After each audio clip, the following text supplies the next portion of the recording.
The offseason has officially started for the Cleveland Guardians. They made their first roster moves today, starting with Miles Straw going down to AAA Columbus, James Karinchak electing free agency. Thank the Lord. He will no longer be a Cleveland Guardian. And then they added Sam Henches and Trevor Steffen to the 40-man from the 60-day IL. That's just kind of a standard thing. I expect Henches to go back on the 60-day IL at the beginning of next season. And as you can see here, the 40-man roster is at 38 players currently. And as I'm recording, this free agency has started just 47 minutes ago. So players can start signing for their new teams. I don't expect the Guardians to go out there and sign any new players at this point.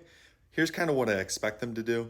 I expect the Guardians to re-sign Austin Hedges first and foremost. I think he'll take one of those last two roster spots. I think he'll be a priority for the Guardians just to get back on the roster, as he was such an integral part to the locker room and also manning that backup catcher role. There seems to be mutual interest between the two parties, and to be honest, I saw him out in Cleveland this weekend, so I don't know what he would be doing in Cleveland if he wasn't going to re-sign. So I think this one's pretty locked on. Proof. Next up, we got Shane Bieber. I do expect him to take that 40th spot on the roster. It seems, again, mutual interest between the two teams. He's coming off the injury. He's likely not going to play until the later part of next year. I think that he'll take probably a 2-year deal with the Guardians, kind of a prove-it deal at that point. But I think that he has comfort here. He has come back from injuries with the Guardians before, and he's proven to do it successfully. I think that maybe he has a belief that he could do it again, and I think that the Guardians would love to have him back to be that ace in the rotation. It seems like Stephen Vogt thinks very highly of him, and I expect that he would be able to bounce back from his injury like he did last year and end up being a very good starter again in the future. And that brings the roster to 40, so I think that there's going to be a few players that are going to be left off the 40-man, basically released at that point.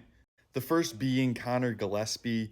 I think he was a decent reliever, and I think that he has very good chance to be a good reliever in the MLB still with a different team. But he was kind of relegated to the extra guy on the rain delay, or sorry, the extra guy on the doubleheader roster this year for the Guardians, just with how much depth was in the Guardians bullpen. So I don't think that they're going to want to waste a 40-man roster spot on Connor Gillespie.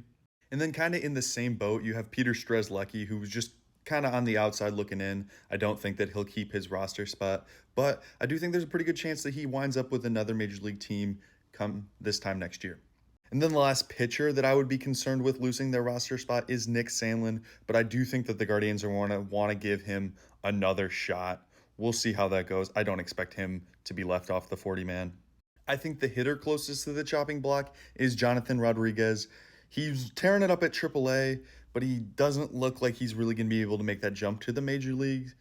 I do think that the Guardians are going to give him another chance in 2025. I would expect him to stay on the roster, but if they do make a hitter move, I would think that he would be the first to go.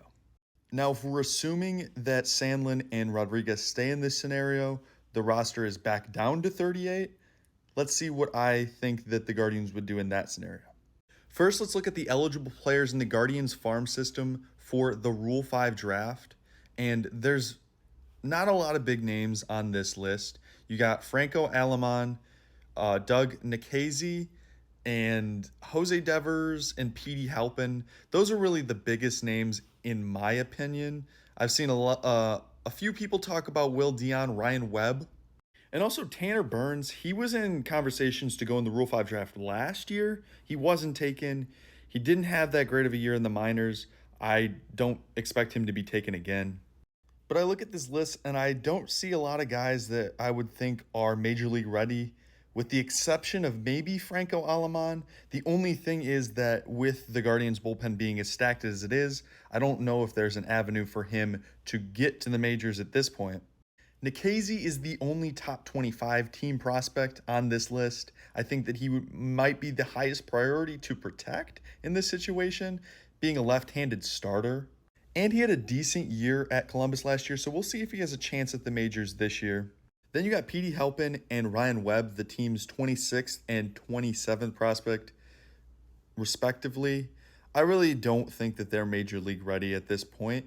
I think that if they are left unprotected, that there's a good chance that they won't get taken, especially being kind of that borderline top 30 team prospect. I really don't think it's worth the 40-man spot to put those guys on the team. If it was up to me, I would protect Nikhazy, and that would be probably it.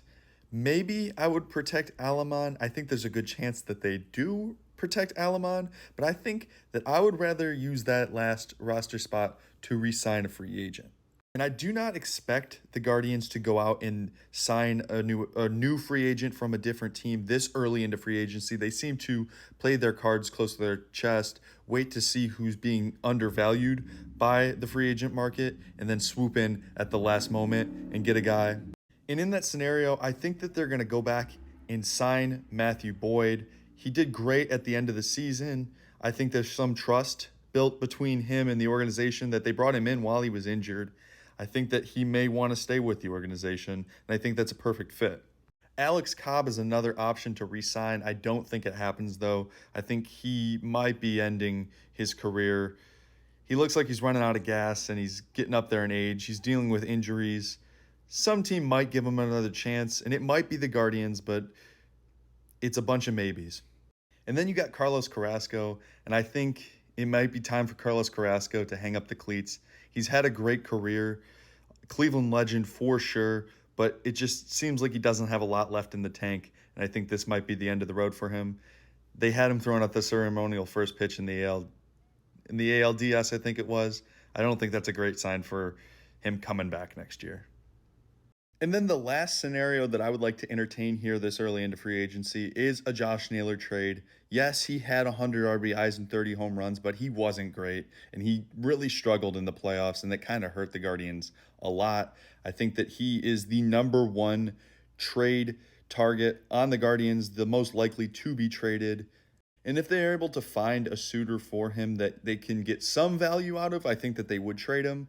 But I don't think that there's going to be a lot of value to be found for Naylor on the market at this time. But you never know. I guarantee you they're going to be asking to see what they could get for him before he hits free agency. So if he is traded, there's another roster spot open. And there's been some rumblings on Twitter. Andre Knott has apparently talked to Carlos Santana about a return to Cleveland. It would make some sense. And especially with Naylor gone in this situation, you have a bench spot role open, maybe a platoon first baseman. I know Santana's a switch hitter, likely be more of a DH, but it would just be nice to have someone that is a veteran hitter with lots of experience. He had a great year last year with Minnesota. He's proven that he still has it. I think Carlos Santana would be a fun option, at least, and a return to Cleveland would be fun. One last point to consider also is David Fry is going to be out until it sounds like at least May with his Tommy John surgery. So maybe that opens a spot up for Santana as well. We'll see. We'll see what the Guardians choose to fill that right-handed DH spot with Fry gone. John Kenzie can also fill that role, but there's a lot still yet to unfold. We'll have to see. Obviously, a lot can change. A lot will change as we move through the winter months here.